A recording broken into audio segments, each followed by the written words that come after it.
तो आज सबसे पहले हम डिस्कस करेंगे व्हाट इज कंप्यूटेशनल थिंकिंग। फिर उसके बाद हम 4 मेन स्टेप्स डिस्कस करेंगे कंप्यूटेशनल थिंकिंग के। और उसके बाद हम डीकम्पोजिशन का कॉन्सेप्ट समझेंगे कि हमें डीकम्पोजिशन की नीड क्यों है, और हमें जब भी कोई प्रॉब्लम दी जाती है तो हम उसको किस तरह से डीकम्पोज करते हैं। So let's get started.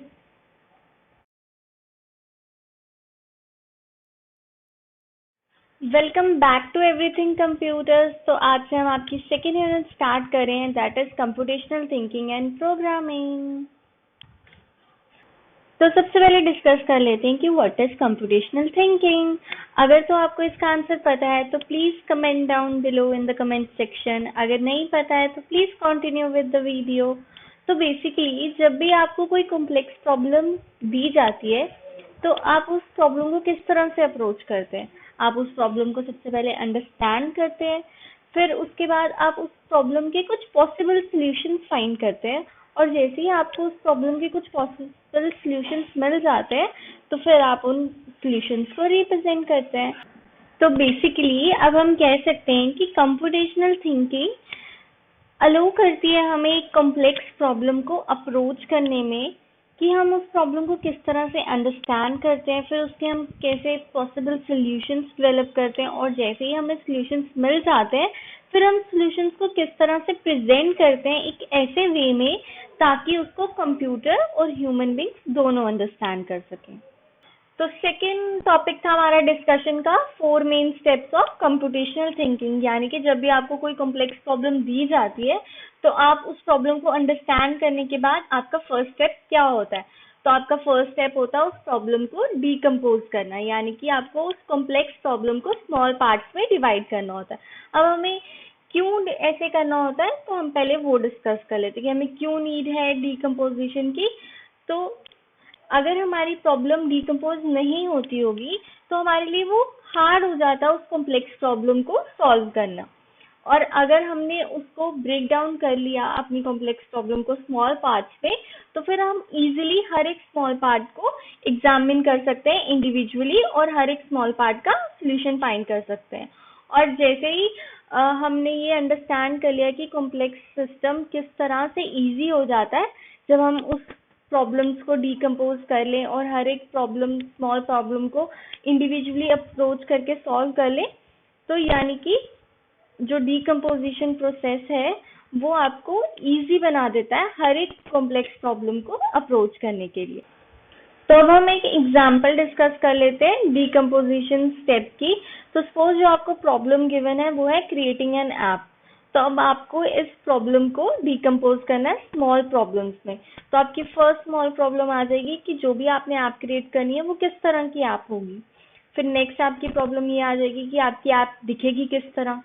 Third problem आपकी ये आ जाएगी कि आपने जो ऐप डिजाइन करनी है वो कौन सी ऑडियंस को टारगेट करके करनी है। नेक्स्ट प्रॉब्लम आपकी ये आ जाएगी कि आपके जो भी ग्राफिक्स आपने इस ऐप को क्रिएट करने के लिए यूज करने हैं वो किस तरह के होंगे। फिर आपने कौन सा ऑडियो इंक्लूड करना है अपने इस ऐप में। नेक्स्ट आ जाएगा जो भी आपने सॉफ्टवेयर यूज करने हैं इस ऐप को बिल्ड करने के लिए वो कौन कौन से होंगे। नेक्स्ट इशू आपका ये भी आ जाएगा कि जब आपने ऐप डिजाइन कर दी तो यूजर किस तरह से उस ऐप के थ्रू नेविगेट करेगा, यानी कि उसको किस तरह से यूज करेगा।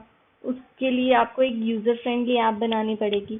नेक्स्ट इशू आपका ये आ जाएगा कि जब आपकी ऐप तैयार हो गई तो उसके बाद आप उसको टेस्ट कहाँ पे करेंगे।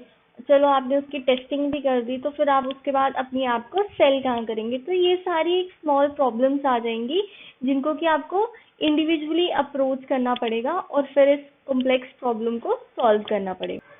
तो सेकेंड स्टेप आ जाता है पैटर्न रिकॉग्नाइजेशन। जब आप बिग प्रॉब्लम को स्मॉल पार्ट्स में डिवाइड कर देते हैं उसके बाद आप सारी स्मॉल पार्ट्स में से जो सिमिलर काइंड्स ऑफ प्रॉब्लम्स होती हैं उनको एक साइड पे रिफाइन करके एक पैटर्न फॉर्म करके फिर उन प्रॉब्लम्स को आप अप्रोच करते हैं ताकि जो आपका टाइम है उस कॉम्प्लेक्स प्रॉब्लम को सॉल्व करने के लिए वो थोड़ा सा मिनिमाइज हो जाए।